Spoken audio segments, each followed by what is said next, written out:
Alors bonjour à tous et bienvenue dans cette nouvelle vidéo. Donc on m'a demandé de comparer le métier, si on peut dire, d'employé et celui d'entrepreneuriat.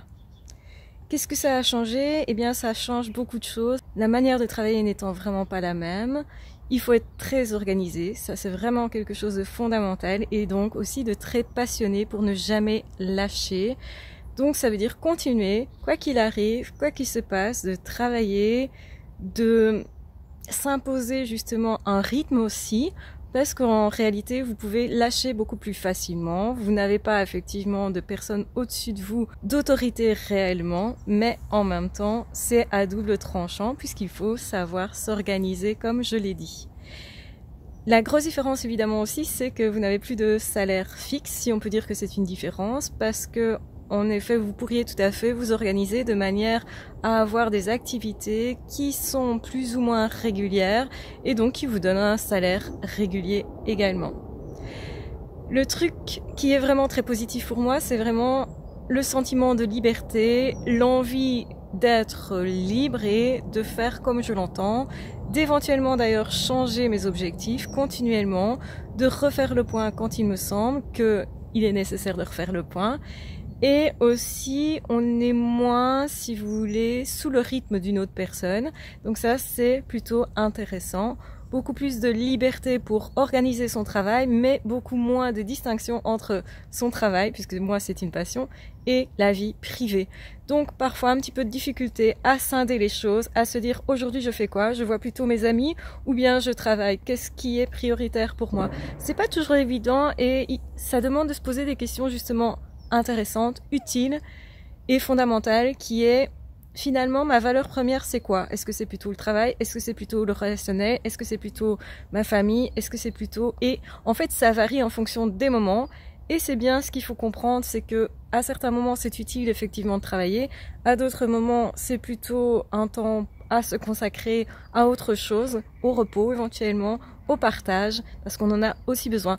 Je remarque que j'ai besoin effectivement d'être épanouie au niveau relationnel pour bien travailler avec vous, et on sait aussi que c'est du relationnel, et je parle d'ailleurs quand même beaucoup de relationnel dans cette chaîne, et c'est pourquoi c'est vraiment élémentaire pour moi aussi de me développer, d'assainir plein de situations, de gérer pas mal de choses. Ça peut être des problèmes, moi aussi, je peux avoir des problèmes, sans que ça soit de gros problèmes et surtout sans que ça devienne insurmontable. Mais justement, l'organisation, ça sert aussi à ça, à ne pas perdre pied, à ne pas perdre des relations, à ne pas non plus perdre son temps n'importe comment. Donc tout ça, ça se gère et c'est vrai que c'est quelque part intéressant parce qu'on est beaucoup plus au centre de sa vie, dans le sens où on est le moteur de sa vie, donc il faut pas lâcher parce que tout repose sur nous. Et en même temps, on a cet espace, cette liberté, cette niaque, cette énergie que je n'avais pas autant quand j'étais employée. J'avais pas cette envie autant de travailler. Je faisais certainement moins d'heures, ça c'est une réalité, mais les heures que je fais me nourrissent beaucoup mieux, c'est-à-dire que, affectivement parlant, je me sens plus sur mon chemin, je me sens plus d'énergie quand je me lève le matin, j'ai envie de faire beaucoup de choses justement. J'ai plus de niaque, j'ai plus d'énergie, j'ai plus justement de cran peut-être aussi. Ça m'autorise aussi à utiliser mon énergie, mais pas dans des choses qui me semblent vaines. Parce qu'en fait, quand je travaillais pour un employeur, il y a des choses qui me semblaient utiles et d'autres beaucoup moins. Et donc j'avais plus de tâches en fait qui me semblaient inutiles. Donc c'est évidemment subjectif tout ça, mais moi ça me correspond beaucoup mieux d'être entrepreneur, d'être justement dans ce système-là où je peux beaucoup plus m'organiser par moi-même, où je me sens du coup aussi beaucoup plus en action, mais dans des actions qui ne sont pas vaines justement, qui ont un sens pour moi. Donc la notion de sens est quelque chose d'hyper important pour moi. C'est quelque chose qui commençait vraiment à me manquer dans mon ancien travail. C'est la raison pour laquelle j'ai fini par lâcher ce travail pour vivre d'autres choses complètement, puisque je l'ai fait au fur et à mesure. Pour les personnes qui ne savent pas, donc j'étais en complémentaire, donc j'étais indépendante complémentaire, d'abord avec les bijoux, puisque je créais des bijoux. Et puis j'ai commencé à faire des vidéos et au fur et à mesure, effectivement, j'ai lâché mon boulot d'employé. Donc j'ai fait ça au fur et à mesure. Je recommande pas en fait de faire des choix qui soient vraiment scindés quand on a plutôt une émotivité qui est importante. Parce que justement, lâcher son travail, c'est pas toujours très zen. On est justement traversé par plein de sentiments. On est justement aussi face à des peurs, parfois qui ne tiennent pas la route, mais qui sont quand même là, donc il faut gérer. Et évidemment, tous ces doutes, ces émotions qui sont assez intenses sont pas évidents à gérer. Donc moi, je suis contente de l'avoir fait au fur et à mesure parce que je pense que c'était plus simple pour moi. Donc c'est plutôt ce que je recommande pour les personnes qui ont beaucoup d'émotions et de sensibilité. Évidemment, ça prend un peu plus de temps et il faut parfois être un petit peu plus patient. Donc effectivement, les personnes les moins patientes auront peut-être plus envie d'y aller couteau entre les dents, mais moi je recommande pas vraiment ça. Donc moi je suis complètement pour l'entrepreneuriat, je ne regrette rien si ce n'est ne pas avoir commencé plus tôt. En même temps, je pense que le temps était venu de le faire, tout simplement, que tout s'est plus ou moins mis en place. Évidemment, j'ai fait en sorte que ça se mette en place aussi. Ça s'est pas fait tout seul, mais malgré tout, c'était mûr quelque part. C'est un peu le sentiment que j'avais, c'est que c'était le bon moment et qu'il fallait y aller sans plus trop se poser de questions au final. Les questions, je me suis posé beaucoup de questions avant, mais je m'en suis posé aussi après. Mais pas tellement durant la démarche, justement pour m'empêcher de reculer ou pour m'empêcher d'avoir trop peur, d'avoir des angoisses et des choses comme ça. Donc, malgré tout, les angoisses, les peurs, elles parlent de nous, donc elles nous permettent aussi de travailler sur nous. Et honnêtement, maintenant que je l'ai fait, ça ne me pose aucun problème. C'est vrai qu'on est aux commandes de sa vie et que ça peut faire peur, parce qu'on est beaucoup plus responsable. On se sent beaucoup plus responsable, ça veut dire qu'on a beaucoup plus les choses en main, mais aussi que quand on fait une erreur, on se ramasse beaucoup plus.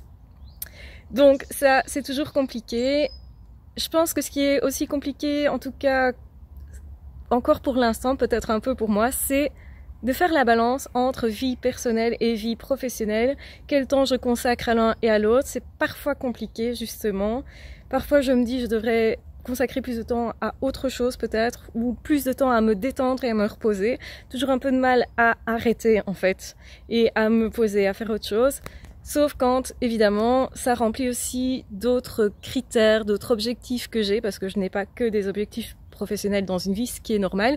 Je pense aussi que ça permet de se recentrer sur soi et surtout de réfléchir beaucoup plus sur ce qu'on fait, sur le sens de ce qu'on fait, donc ça donne beaucoup plus de sens. Mais en même temps, on est aussi beaucoup plus confronté à qui l'on est, à ce qu'on a fait comme choix dans le passé, et on fait un peu le débriefing de tout ce qui a été fait dans le passé. C'est parfois pas super évident, mais c'est extrêmement riche. Voilà, donc voilà mon avis, voilà les grosses différences entre employé et métier d'entrepreneuriat. L'entrepreneuriat, vous êtes quand même beaucoup plus tout seul aussi, vous n'êtes pas entouré par des collègues, etc. Donc il faut savoir ou développer cette capacité de s'entourer d'autres personnes pour ne pas se sentir seul, pour justement conserver cette nourriture humaine aussi dont on a tous besoin on a tous besoin de contact, on a tous besoin d'interaction, on a tous besoin aussi à certains moments d'avoir les idées des autres parce que tout seul on n'est pas énormément de choses, vous voyez. Donc c'est important de parfois pouvoir justement se lier avec d'autres personnes. Et moi ça a été justement l'occasion de me lier beaucoup plus avec d'autres personnes, d'avoir des amitiés plus profondes, des relations plus profondes. Donc vraiment je ne regrette rien à ce niveau-là, même si parfois au tout début j'ai eu des petites périodes de doute. Est-ce que je vais arriver? Est-ce que je vais pas me sentir trop seule, etc. Ça, c'était un petit peu mes peurs du départ. Voilà, je vous embrasse bien fort, je vous aime très fort. J'espère que cette vidéo vous aura intéressé et vous aura permis de voir un petit peu mieux la différence entre les deux. Maintenant, ça dépend évidemment du pays dans lequel vous êtes et de ce que vous devez faire au niveau compta, au niveau tout ce qui est administratif, etc. Voilà, je vous embrasse bien fort, je vous aime très fort. Prenez soin de vous. On se retrouve très vite dans d'autres vidéos ou dans d'autres podcasts. Ciao, bye bye!